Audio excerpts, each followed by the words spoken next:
everybody, it's Rob again. It's time for another Member Talk. Happy to come to you live from the office of the WSF today here in Spokane. Today's Member Talk is going to be a lot of fun because we have people coming to us from all over the country. Our guests today, we have two guests, Colin Wolpert and Ken Monday, both from Opus Xenta. Hi, gentlemen. How are you today? Great. Fantastic. Great, Hi. Good to chat, and thanks so much for having us and inviting us. Absolutely. So let's just start off, just so we know where everybody's at. Ken, you are located where? I am located just north of Toronto, Ontario, Canada. Wow. And then Colin, I understood you were in San Diego. Is that right? San Diego, just down the drag from where you are, a couple There of you miles. go.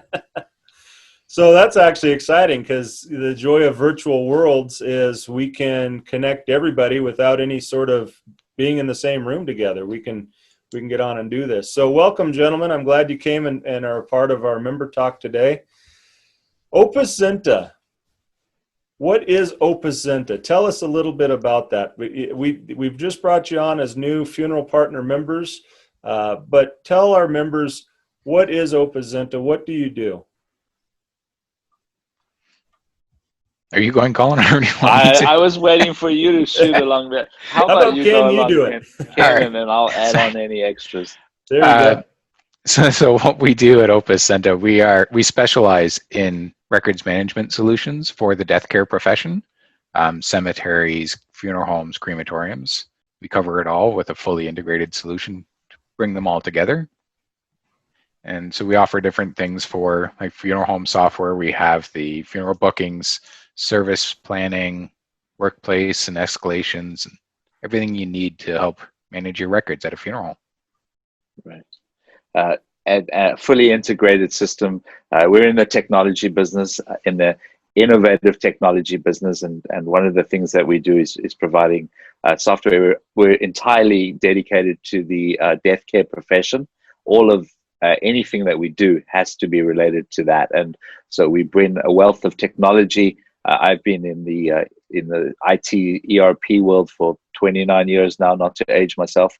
That would be yeah. And so we bring a wealth of knowledge. Our CEOs, similar time. Many of our people working in our organization have known each other for years and years, and came together a couple of years ago to specialize in this vertical. Bringing the wealth of knowledge that the team has, and on a daily basis, I'm humbled by just the ideas and things that go on. So finding and working with this profession, which before I start on anything, is to say it amazes me what good people are in this profession. I've worked in various industries, and including the medical profession, which is collaborative usually and friendly. But this profession, this death care profession, every person I meet in, whether funeral home or cemetery, wherever it is, good people, really good people. And to me, that makes it all worthwhile, because, you know, what do I do on a daily basis to help the world, to contribute to the world, to be a net contributor? And well, what can I do? I can do software. That's what I know. I can give you the best of what I've got, and then you'll use that in the best way that you can. And so just my hat goes off to this profession to thank everybody involved in it, all of your members. Thank you for that. Let's start there. Yeah. What does Opus Xenta mean? And it's a question that you were just alluding to before, Rob. So Opus means business. It's a Latin word for business. And Xenta is a very interesting way to spell center. So it's a play on words as well. So it's a business center. And our CEO, Tony, came up with that name a while back, and it's stuck. And when there's some tongue twisters or you're on a call, sometimes it doesn't always come out right. So we often just say Opus, which means business. But we are a business, and of course we're here to grow as a business, but primarily and first and foremost, our intention is to bring innovative support to this profession, because there is a plethora of products out there, and without even getting into all the fancy things we do. And you know, there's many products, but what's the extra? What else can we bring? How can we assist people to go beyond where you are? One of the things that many products do is record keeping and management, and solving a problem that's 30 years old or 50 years or a million years old is keeping records.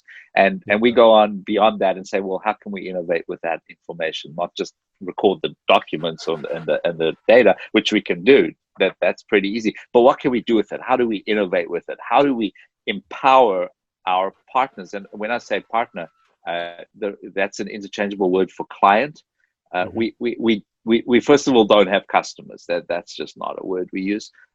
Then I suppose we have clients because we provide a service to people, but it goes beyond that.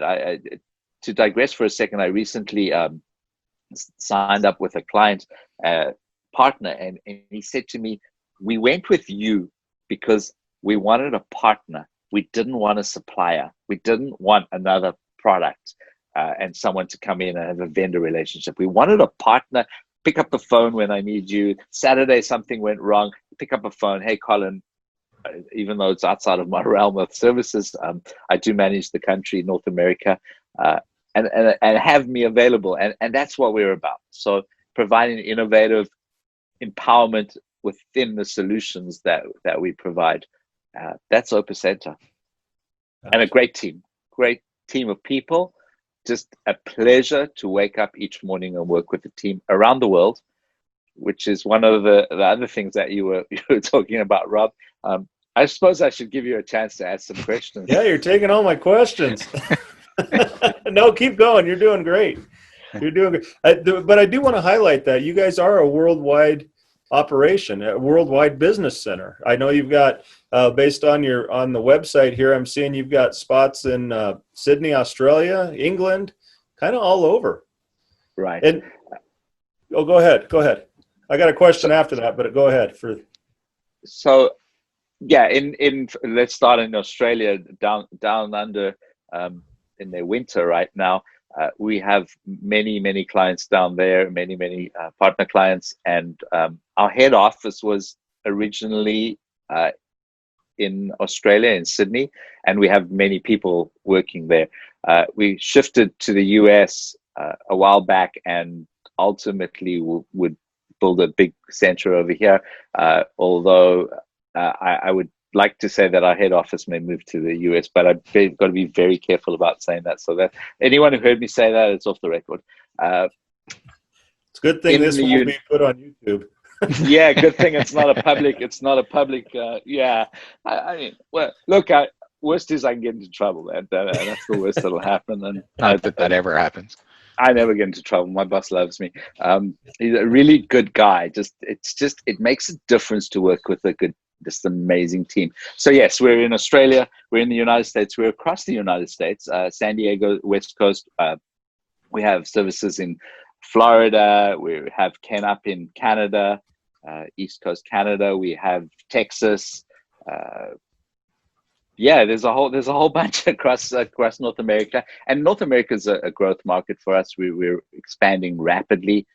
Really rapidly, given that people are starting to discover our product and our team and working well. Yes, we're in the European Union, we're in Malaysia, we're really across the world, all over the world. And because, as you just said, virtual, we can do anything, anywhere, anytime. We have teams across the world for that 24-hour service.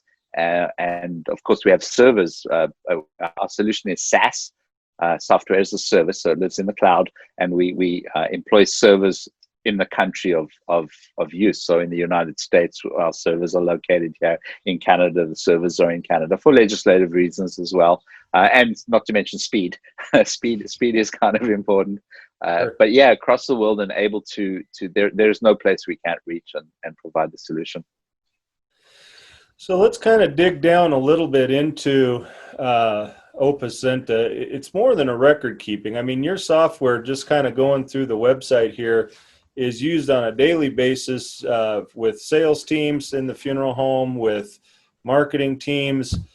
with the actual funeral teams, the at-need teams, to be able to provide that information, real-life calendars that are updated at the moment. So whenever somebody adds something to your calendar over here, it shows up at the other people's calendar. You've got all sorts of stuff that's going on here with your software program. That's right. And we have multiple incarnations of the product, and this is the best way to describe it. You've done a great job of seeing what's on the website and understanding it. Clearly you understand how all the things fit together, which is amazing. Yes, it's record keeping. Yes, it's mapping. Yes, it's pre-need, at-need, all of those things in one solution. And this is the point that we hear as often is the pain point is I have to put the data in here and then I have to put it in again and again and again. And we don't. Our system, it's a one entry point. You put it in once, it goes throughout the system. We have a fully integrated funeral home cemetery system. And I'm happy to talk about the product a bit. I'm not here to sell the product at all. I'll just tell you about it. But our funeral home solution is fully integrated to the cemetery solution. It is the same solution. So it's not one system that's integrating with another and APIs and talking. It is the same system. And if you're just a cemetery, well, then you wouldn't use the funeral home part of it. You would just use the cemetery part. The other thing is we have advanced communications and marketplace type systems where funeral homes can on a telephone pick up, well, is there availability at a cemetery to place a booking? And it comes back, it's bilateral communication and operates that way. So that's one of the other things we do. We're super strong on mapping, very, very strong on pre-need sales, because that's really one of the only ways to survive financially in this world that we're in. And that's where the innovative comes in. That's where, well, what is the use of this data? How do we use the data to communicate with families, to create more business for the funeral home cemeteries, to go and get back cremated remains and get it into a cemetery? That's one of the things. We solve all the solution. We have a solution for all the things that need to be solved with regard to legislation and record keeping and keeping things forever.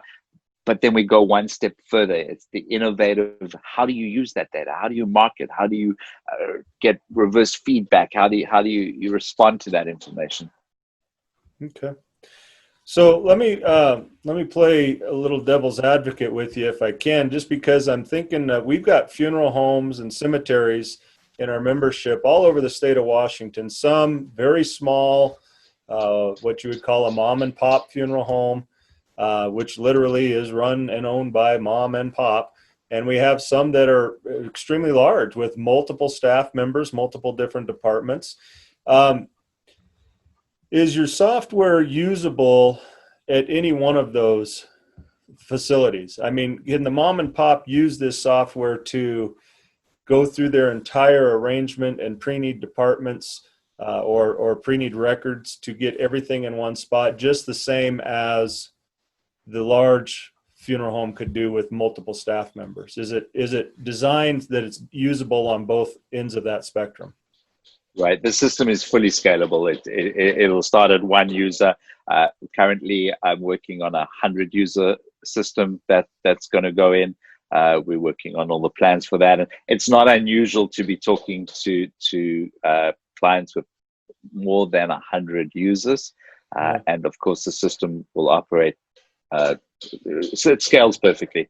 One of the other very important points is that the system is basically CRM. It is. People think of the CRM system as being a separate add-on or addition to the system. It is a CRM system. So with workflow and escalation and sales and pre-need sales and occupational health and safety, it is got all that built-in automatic. It is a CRM system. So fully scalable, yes. And documents, funeral homes, we love our paperwork. And as much as we say we want to be innovative and have change, we really fear it in many aspects. And one of those is actual physical paperwork. How does your automation of paperwork, how does that come into play? Would a funeral home send you their forms and you implement those, or do they switch to your documents? How does that work? So we have standard documents that will come out of the system, but that is just basic. If a funeral home has a particular form that they use with data in a particular way, or the logo's over here, the address is over here, we want the form to look like this and the different way of reporting, our system absolutely does any form. Any form is basically user definable. It comes with a basic form and you look at it, okay, let's add the logo, let's put the receipt number over here, let's put the deceased name and other information over here. There's no problem with doing anything on forms. But to go one step further in terms of the forms, first of all, of course, we can store every form that exists physically in paper format as a PDF and attach it to any record. So here you have a whole bunch of documents in the cupboard that you want to scan. Well, of course, you can attach that to any record. That's a basic requirement, I think, of any system. But it goes one step further. If you have a form that needs to be, say it's a pre-need contract that your salesperson's worked through, that form can get sent to the family electronically via email if you choose to, and the family can sign that form electronically via email, and digital signatures being allowed. The form will automatically come back into our system and notify the salesperson, oh, it's been signed. Here's the digital copy of the signed contract. And that will kick off the process of carrying on. So it's not even having to produce the document, which will of course be produced in the format that you've required of the funeral home, but it will also send it electronically, get the electronic signature, put it back into the system, or in the background automatically. So forms and documents, very important. One of the things we talk about is the compliance and keeping documents and how long you have to keep documents and cremation records. We say that every document you have should just be stored electronically in perpetuity. Why not make it available in perpetuity? Who knows what happens? Floods, fire, lightning, all sorts of things happen. So at least have all the documents electronically, and it doesn't use much space. We have clients with millions and millions of records. In fact, I think our biggest client has 1.2 million interment records. It's a very, very large cemetery, and the system scales and runs perfectly with that sort of number. Yeah, and what happens as well with documents is oftentimes we will do that. We'll ask, okay, send us your documents. We'll take a look at it and make sure we incorporate it. But we will also ask what that document is for. What do you use it for? How is it used? Who does it go to? And it's not unusual to help funeral homes streamline things and find documents that may not be necessary anymore. They may just be printing and just putting it on the side and not realizing it's just not being used. Because that's what we've always done. Exactly. Gotcha. Things are the way they are because they got that way. That's right. So what about funeral homes and cemeteries that are up in age, that have, thousands and thousands of records that they want to incorporate into the program? Maybe it's a pre-need record, maybe it's a past service record or a permanent record. How do we get those added in? Would a funeral home send those to you? Do they scan them and you input them into that system so all their records are combined, or do they just stay in paper format? There are many options available. Usually we will hope that there's some electronic data to start. So usually a historic cemetery or one without an electronic system may have started typing things into Excel at least, or into Access database, or something that there's always an effort somewhere, especially in the preservation type environments, to digitize that data. And for the small historic cemeteries, we have a smaller community edition product. It just keeps all the location, the name, the interment rights. It keeps all documents, so that sort of information. So usually we'll take that electronic information and the little product, which is the community edition, is like $20 a month. It's so user friendly to import from Excel and export again and get all that stuff done. It's pretty simple to do. On the bigger systems where there's thousands and thousands of records, there's many ways to get that information. Again, usually there is some component that's electronic. And of course, we can import that data. We structure it, we put it together. If you're talking about interment, you're talking about a lot of records, you're talking about a person, you're talking about the owner, you're talking about the related family parties, where we have unlimited family relationships. You have the contract. There's a whole lot, and they're often in disparate systems: the accounting system, the cemetery system, some on paper. So we combine them all into records and put that into our system. In terms of the paper, you ask a really good question. Some clients choose to have that OCR scanned. We have some internal systems that we can also assist and share with clients to automate that process. But the challenge we have is when people are asking us, how do you digitize these records? They're like 50 years old. And they're handwritten, and the form's in a different place, and the data's not in the right block, and sometimes it means taking that data off manually. There's no OCR in the world that can get it off because of and it's torn and it's faded and it's this and the majority we can get, but some of it's too much, and that is a challenge no matter what you do, no matter where you go. But it's important to do it because we have an online deceased record search, which means that any client has on their website an ability to put a widget on their website, and there's the deceased record lookup automatically. It's live, real time, and it's built into our product. Yeah. So it's important to get the deceased records.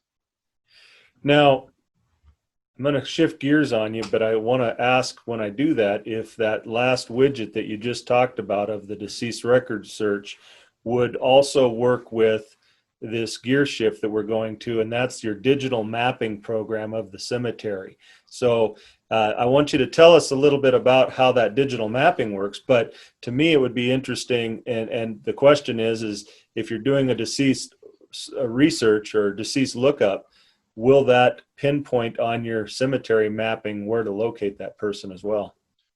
Right, absolutely. So the mapping is one of my favorite topics. I have a webinar, I think, tomorrow, and it's on digitizing your records. And I talk about digitizing your records for a bit, and then I nerd out on mapping as much as I can. So mapping is one of my favorite things. Our system comes with Google Maps built in. So there you go. Here's your map. At any point in time, you can drop a pin, and that's the location of the record. Easy. Then what we do is we say, well, would you like to consider high resolution drone mapping images? And we fly a drone. It's highly cost effective. It's really not a big deal. It's worthwhile. And we add that as a layer. So now when you're looking at the maps of your cemetery, which is fully integrated to our system, of course, you can then turn on the high resolution map, and you now have a high resolution, and you can zoom down. I can even send you some pictures of how that looks. And of course, that is tied to the record locator. It's tied to the interment and the people and everything around that. So and of course the other question, I was talking to a potential client yesterday. They said they have drainage maps, so that are shape files that are provided by the surveyors. Of course, we just pop that in. It's a layer available to you, and that's all included in our product. It's no problem just to put layers, so you can turn on and off your layers and see what you need to see. Deceased record lookup on your website. Of course, as you bring up the record, it'll say the name, the date, all the pertinent text information that we choose to provide. And of course, here's the location on the map, and here is turn-by-turn location to get there, which it will text to your phone. You can print it, you can email it. It's latest, greatest technology, really exciting. There's a few ways. Oh, I'm sorry. Real quick, you said something there that really kind of sparked some interest with me with the layering. I was at a cemetery, worked with the cemetery for a number of years, and that was an issue at one point of opening new properties up. They were looking at one map compared to the map that they put the new water lines in, and trying to figure out these two paper copies where exactly to plot these graves out at. But it sounds like with your system, you could actually integrate both of those and have them right on top of each other and be able to know that, okay, this section we want to avoid putting graves in because we've got a 4-inch water main going through it or something. Did I hear that right? So not that our system is a location planning system. We would defer to the surveyors to absolutely, you want to get a surveyor in and figure out where the pipes are, where the drainage lines are. You want to defer to the those professionals with those kind of things. And those professionals will come with an electronic file, usually a CAD file. We call them shape files. And that shape file we can put into our system as a layer, and then you can see all of that. I don't know that we would say that we're a cemetery planning software. Right. We're not. Of course, you could basically do it, but I would definitely defer to the professionals in this regard. Certainly.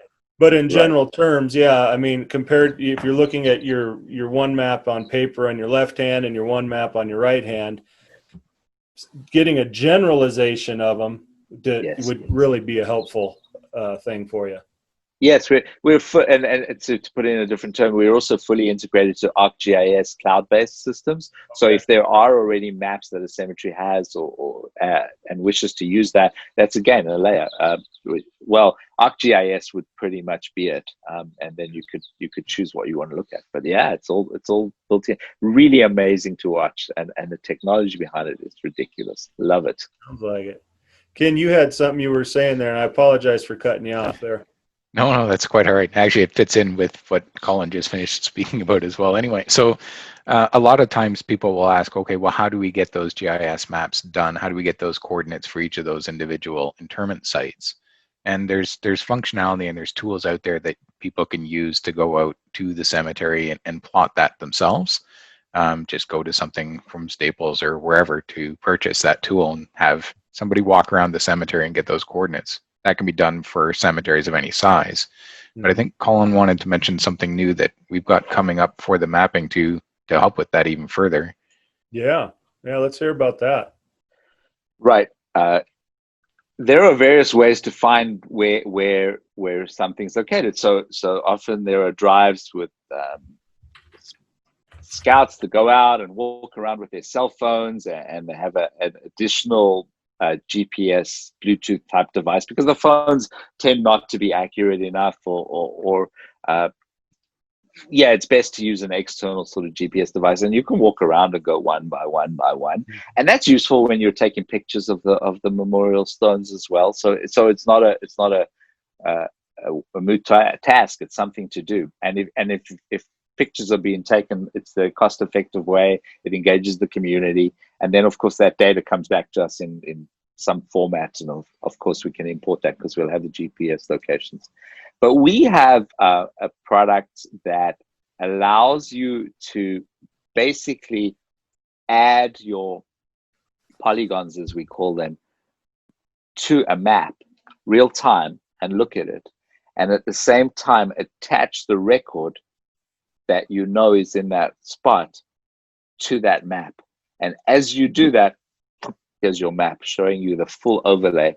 And now if you have the overlay of the high resolution mapping, which I strongly recommend, well, they blend and you can totally see where it is. And of course, if you've dragged a polygon over a grave and you can see that grave crystal clear in the high res mapping, well, we know what the GPS location is just by virtue of the fact that you're on a map, and now you've visually identified the location of that grave now without having to go to any particular effort physically in the grave. Now, so that's our latest exciting tool. I've played with it a bit. I can't wait to get it out there. I have a client that's having students walk around the cemetery taking pictures and doing the GPS. And I said, well, okay, because you're taking pictures, you're allowed to do it. But if it wasn't for the pictures, sorry, you're going to have to deploy those students in another way. Like those 75-year-old records, get the data off them. Yeah. So that's our latest product. Yeah, so very cost effective too. Yeah, that sounds really cool. I'm excited to see that for sure. I have a question.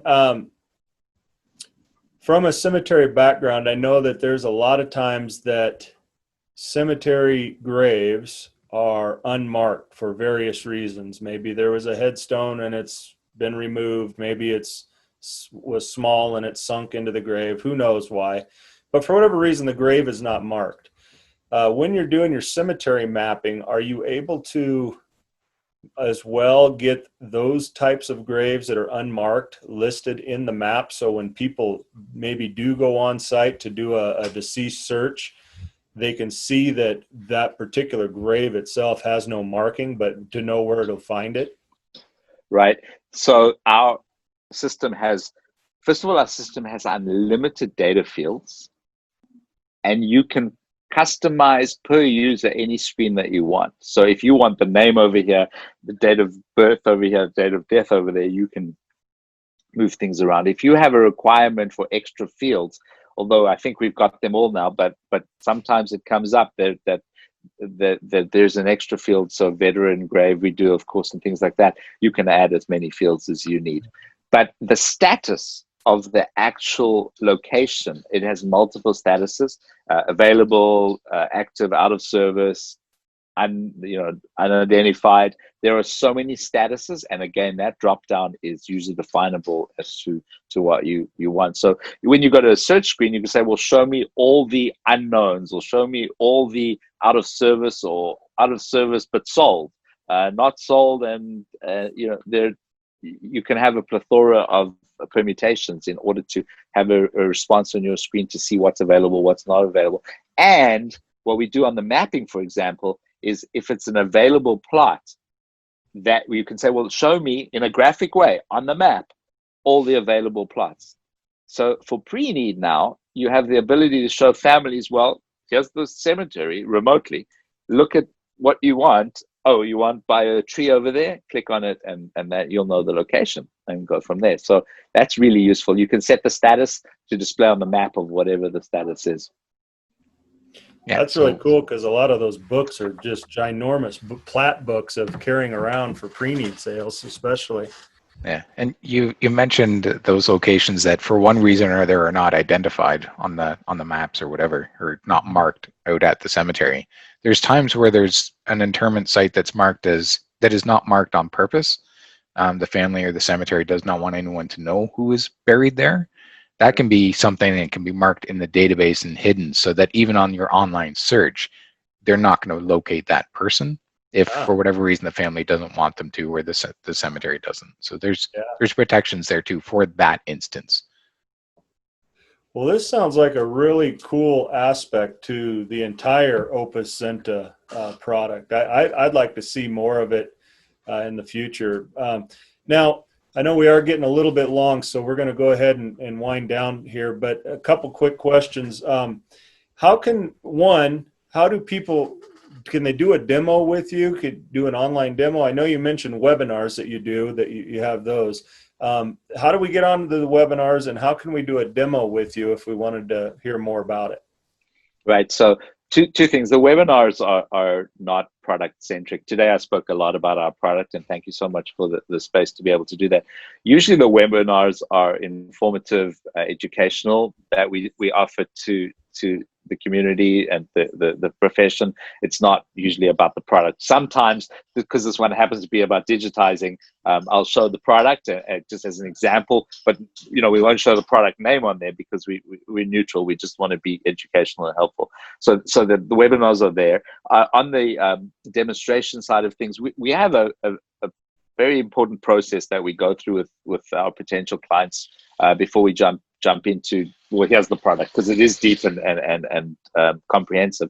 So we'll chat to somebody, even if it's 15 minutes on a call, to get an idea. What do you need? Do you need the cremation function? Do you need barcoding? Do you need this? What do you currently do? Where do you want to go? So we can get an idea. And then, of course, we'll invite the team and set up a demo and show the various aspects and go through it from there. But to see it, we just want to establish that is it the right fit? Is it suitable? Does it work for the needs? It pretty much does usually, but we want to find the areas that we need to concentrate on that's most important for each particular cemetery, funeral home, or crematoria. We have clients that don't even use this funeral home and cemetery side of it. They just use the cremation portion of it, and that's cool. Or they can use it all. Yeah. So get in contact with us. I share our details, opusxenta.com, and I'm sure you'll Ken, we can make that available, and with pleasure. Love to hear from people, and just to chat.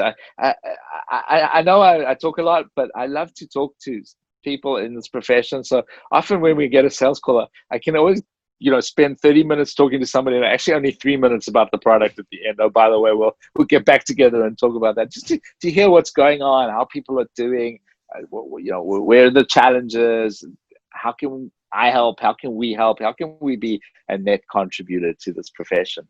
We're here forever. So what can we do? What else can we do to be helpful? Well, that really goes along with what you said earlier of this is a relationship building process. And, we don't look at people as customers. We look at them as clients and building that relationship. So that just kind of puts the final stamp on that and how you guys operate. So we love having you as part of our membership. Thank you for reaching out to us for that. I know we were going to try to get you at DEF CON this year when we did our conference, but unfortunately that was canceled until 2021. But hopefully we can get you to come out in 2021, and love to have you come be a part of that as well. Absolutely. Yeah. Excited to come. I'll be there. Ken, Colin, I want to thank you. I know you guys are busy. I know, Ken, it's a lot different time where you're at. Colin, you're probably like me getting ready for lunch, but Ken, you're probably about ready to close it up for the day, being over by Toronto. I've still got some time left. Well, thank you for joining us. It's been a real pleasure. Opus Xenta is our funeral partner membership, our funeral partner member. Brand new to the WSFDA. We're happy to have you involved. If you want more information, we'd love to have you contact them. Tell me one more time, Colin. It's opusxenta.com or .org? .com. It's OPUSXENTA. opusxenta.com, and reach out to them, and they'll be able to help you with all of your software needs. It sounds like a great product, and check the website out as well. It really sounds like they've got a lot of good stuff going there. So again, gentlemen, thank you for joining us. We're going to go ahead and sign off. So as always, if you are interested in being a part of MemberTalk, please contact us. Also, please subscribe and follow us on Facebook and all those other social media things that you're supposed to do. So thank you, everybody. Love having you. Thank you. See you next week. Bye, gentlemen. Thanks, Rob. Thank Take you care. so much.